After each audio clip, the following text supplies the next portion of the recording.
In the days after our recorded interview with the investigator, we learned that law enforcement was able to recover that 11-year-old girl. And that's right, that is the best advice experts can offer, to always listen closely. But again, always look both ways when you're crossing the train tracks. This is one of 3 holes SWAT ripped through the side of the home. But when they busted in, they found no one inside. Now today, ahead of Irma, Columbia County added 2 new shelters to their list. This is not your typical bedroom, and that's because we are inside one of the scariest haunted houses in all of Nocatee. JSO is still investigating the shooting, but they do not believe it's gang related. And the latest coming right here from the Putnam County Sheriff's Office about arming the teachers. And we're just learning today really the details down to the minute of where students walked, what buildings they escaped into. An elegant display. Sweep it, guys. Perfectly choreographed, leading up to this. We're the other ice sport. A game of strategy, finesse, and spirit. Come on, come on, come on. Barry McLaughlin fell in love with curling in Canada nearly 40 years ago. Curling is a very sociable game, a friendly game, and a fun game. That's also what the man hoping to organize curling in Jacksonville is banking on.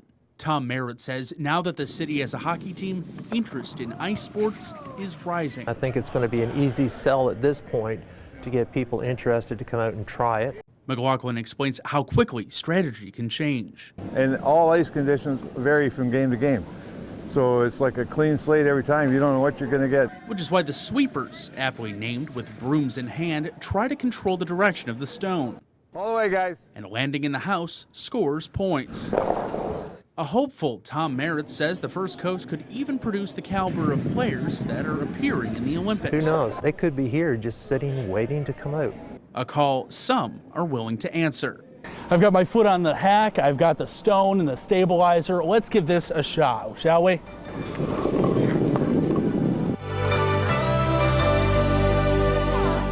little fast, a little outside, but hopefully this curling takes off in Jacksonville. Reporting, Alex Osiris, First Coast News, on your side. They help us get to and from work, school, and over water. That's all bridges here. That's everywhere. I've got to go over bridges every day. You know, you don't think about it, so many, but yeah.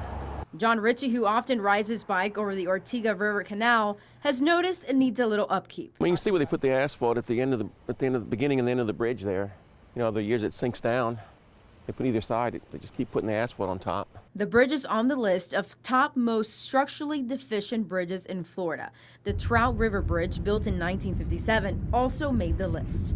But what does it mean when a bridge is classified as structurally deficient? That just means that we're looking at it with a fine-tooth comb, making sure that it still meets our safety standards, still meets our maintenance standards. It may mean that it needs a little bit more love, it needs a little bit more maintenance. Hampton Ray with the Florida Department of Transportation says bridges are inspected every 2 years. Our bridge inspectors, when they go out there and they look at this at a structure, if they deem that it's unsafe in any way, they will close the bridge immediately.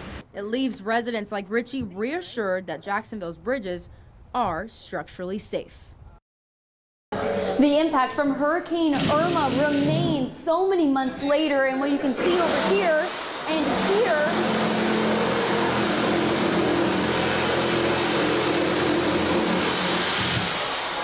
that is the sound of people giving up their weekend morning to help people in need.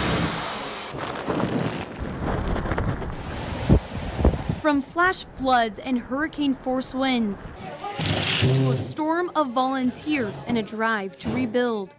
You had people that a week later, nobody had visited yet. They thought they were forgotten here. You know, a lot of fear about what was going to happen next. Until help finally arrived. This block received some of the worst damage, and so these are also the homes that are high on our priority list. The homeowners are being housed elsewhere for now. She's a recent cancer survivor and lives here alone.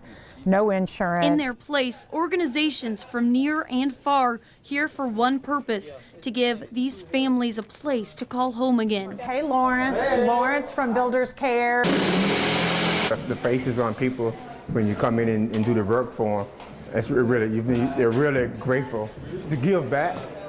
to help others, it's wonderful. Surrounding Lawrence in this house is a group of hardworking students. Certain areas we couldn't even walk through because people are working on making the floors right now, and until those are finished, it's not safe to walk through that. Caleb and his classmates voluntarily made the trek down from Georgia Tech. Only one house has been finished in the entire neighborhood so far, so we're working on houses number 2 and 3. Outside of the home, Red Cross volunteers are making the rounds. A few minutes to talk to us today? Simply asking everyone they see, how can they help? We have learned that there still exists a need in this community. And these Georgia Tech students are coming back on Sunday, spending another day here voluntarily to finish the work that they started.